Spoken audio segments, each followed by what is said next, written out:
आपण बघणार आहोत बेसिक पर्सेंटेज ऑफ एक्झाम्पल म्हणजे मॅथ इझी ट्रिक्स. आज आपण पहिला पोर्शन बघणार आहोत. पर्सेंटेजचे बेसिक एक्झाम्पल आले तर कशा प्रकारे सॉल्व करायचे आणि एकच प्रश्न 3 वेगवेगळ्या प्रकारे कशा प्रकारे आपण लिहू शकतो आणि कशा प्रकारे आपण सॉल्व करू शकतो ते आज आपण बघणार आहोत. तर याच्यामधलं आपण पहिला एक्झाम्पल घेऊ. पहिल्या एक्झाम्पलमध्ये इथं का म्हटलं बघा, रमेशला एका परीक्षेत 500 पैकी इथे आपल्याला दिसून राहिलं आहे. आता याच्यामध्ये काय म्हटलं आहे, रमेशला एका परीक्षेत 500 पैकी 400 गुण मिळाले तर त्याला किती टक्के गुण मिळाले असतील. अशा प्रकारचे इथे लागेच तर आपल्यासमोर क्वेश्चन दिला आहे. ठीक आहे, तर हा क्वेश्चन कशा प्रकारे सॉल्व करायचे ते आज आपण बघणार आहोत.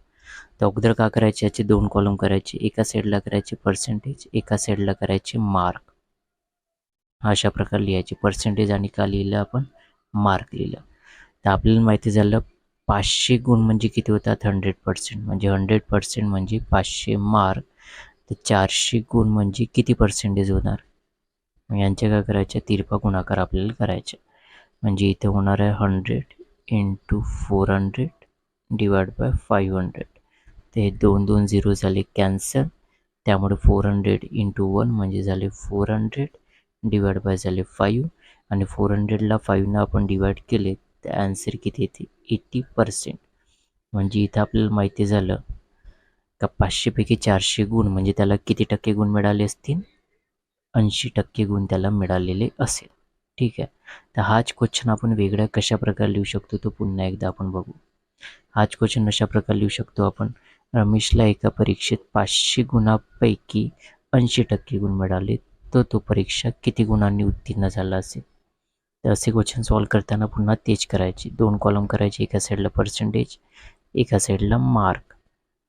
तर आपल्याला माहिती झालं का 500 गुण, एकूण किती गुणांची परीक्षा होती 500 गुण. म्हणजे 100% म्हणजे होतात 500 गुण. तर 80% म्हणजे किती गुण, टक्के खाली टक्के लिहिले, मार्क खाली मार्क. तर आपल्याला का काढायचं आहे, किती गुणांनी तो परीक्षा उत्तीर्ण झाला असेल म्हणजे मार्क काढायचे. त्यामुळे इथं आपण क्वेश्चन मार्क केलं. पुन्हा याच्या तिरपा गुणाकार करा.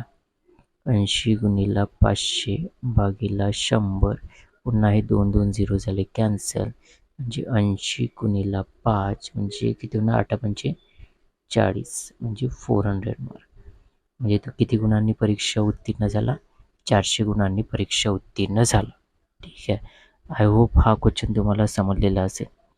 नेक्स्ट स्टेप आपण बघू. हाच क्वेश्चन आपण तिसऱ्या प्रकारे लिहू शकतो बघा. रमेशला एका परीक्षेत 400 गुण मिळवून 80% उत्तीर्ण झाला तर परीक्षा एकूण किती गुणांची होती. ते असे क्वेश्चन सॉल्व करताना पुन्हा तेच करायचे. एका साईडला पर्सेंटेज, एका साईडला करायचे मार्क. लिहिले. आपल्याला माहिती झालं 80% म्हणजे किती गुण होतात, 400 गुण होतात. तर 100% म्हणजे किती गुण होणार, परीक्षा एकूण किती गुणांची म्हणजे 100%ची राहणार ना. 100% म्हणजे किती गुण. पुन्हा याच्या तिरपा गुणाकार करायच्या. 100 गुणिला 400 भागिला होणार आहे 800. 0 0 झाले कॅन्सल. त्यामुळे 400 गुणिला 10 म्हणजे किती झाले 4000 भागिला होणार 8. 8 पंचे 40 म्हणजे किती आन्सर आलं 500. म्हणजे तो किती गुणांची परीक्षा होती, 500 गुणांची परीक्षा होती. म्हणजे आज आपण बघितलं का एकच क्वेश्चन आपण 3 प्रकारे लिहू शकतो. ते तिन्ही टाईप आपण आज घेतलेले आहे. पहिला क्वेश्चन 500 पैकी 400 गुण म्हणजे किती टक्के, आपण काढले 80%. दुसरा क्वेश्चन 500 पैकी 80% म्हणजे किती गुण झाले 400 गुण. तिसरा क्वेश्चन घेतलं 400 गुण म्हणजे 80%, तर 100% म्हणजे किती गुण होणार, ते आपलं आन्सर झालं 500. तर आपण एकच क्वेश्चन 3 वेगवेगळ्या प्रकारे लिहून घेतलं. अशाच टाईपचे शॉर्ट ट्रिक्स व्हिडिओ पाहण्यासाठी चॅनलला सबस्क्राईब करा. धन्यवाद.